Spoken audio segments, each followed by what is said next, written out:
Alfonso, go ahead. Let us begin. Hello, sir. How are you doing? I'm doing great. First, I would like to say thank you, and it's an honor to be sitting in front of a New York Brave. Um, you Thank you. guys are heroes, and I am sure that your experience, the things that you lived when you were being of service to the community, will help you forever and have inspired a lot of what you are doing right now. Thank you. In any way, do you see that knowledge of the human factor or fabric help you in this role that you're playing now in the Blacklist? Yes, absolutely. I mean, I forgot I was filling out an application somewhere, and when someone saw that, I was in the I'm Marines. sorry. I'm sorry. I just see something I have to correct, and I don't Mhm. want to do it Yep. after you start your Yep. answer. So Yep. let me get this out of the way, and then you can. Oh, you're taking James out the way? Anxiety. I want to put some tape over him. Quickly!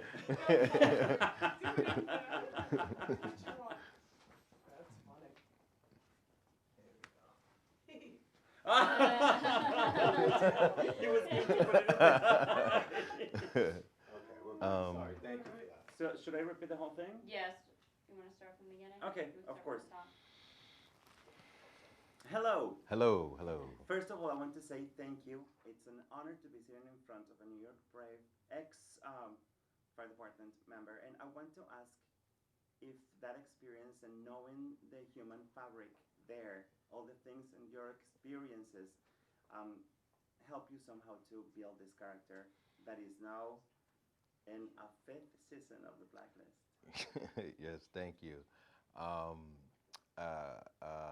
yes, it has. And when I look back at my career, the juggling of jobs before I retired, I was speaking to someone, and when they looked at, I was in the Marine Corps, and then a correction officer, and then a firefighter, and they were like, well, all your jobs have been of service.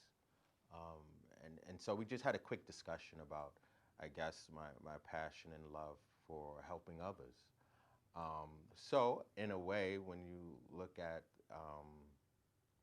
the role I play on the Blacklist, and Dembe and his loyalty to Red, and of almost the same thing of being of Mm-hmm. service. So I guess that's in my DNA, so I totally understand it, and that's my love for Dembe, of the loyalty of being of service, of giving back. So all of my jobs have absolutely informed me Mm-hmm. and helped me with this character. Along this time, there have been very interesting twists and turns that at a certain point have been about that loyalty of the Hmm. character. How has it been for you to play along with uh, James Spader? Oh, it's been amazing. I mean, even from my first time on set, the first conversation I had with James was just actually talking about my personal and professional life, who my mother was, my father. It was like a really in-depth Interview. Yes, exactly. um, and which I found very interesting because it was before we even shot our first scene. But as I look back at it, it set up and made the foundation for our relationship that, subsequently unfolded um, from there. Um, but it's been an amazing journey and ride. And in that ride, we have seen very um, intense conversations between the two of them. Yes. So far, what has been your favorite moment between the two of them? Great question. Favorite moment would, man, um, there's many, but the one that sticks out to me, I believe, was in the last season where Red and I are riding in a car, and Red starts to doubt his decisions on how he's handling Mr. Kaplan. And Dembe kind of, I don't want to say smacks him on the head, but kind of in a gentle, stern way, reminds him of what the ultimate goal is. Because it's like he's so close to him that is the only person that actually knows him that well.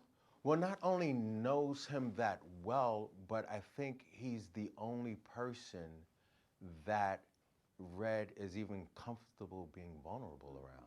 You're like everybody else that he deals with, he has to know what he's doing. With Liz, hey, we're doing this, we have to do that.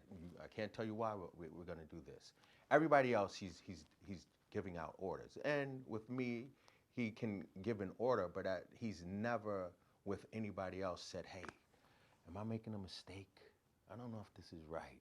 You know, and he can do that with Dembe without being judged, without feeling powerless, because I think we're both on the same level and have the same amount of respect for each other. How curious are you about the development of the show? Because fans are dying to know about so many things that are going to be disclosed this season. How it does? I know that you're working on episode number 5. Yes. So how does it work for you? Are you crazy to get the script to find out what's happening? Always. I'm always on the edge of my chair waiting for the script and to see what new dynamic is going to be explored, or you know, especially after season 4 with the hint of betrayal with Dembe and then the vulnerability, that conversation I just mentioned.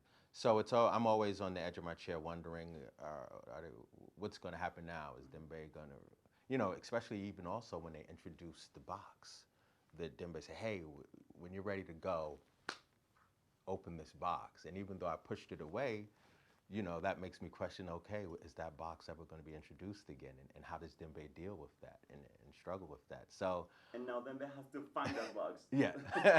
Thank you so much for your time. It's wonderful to talk to you. Thank you.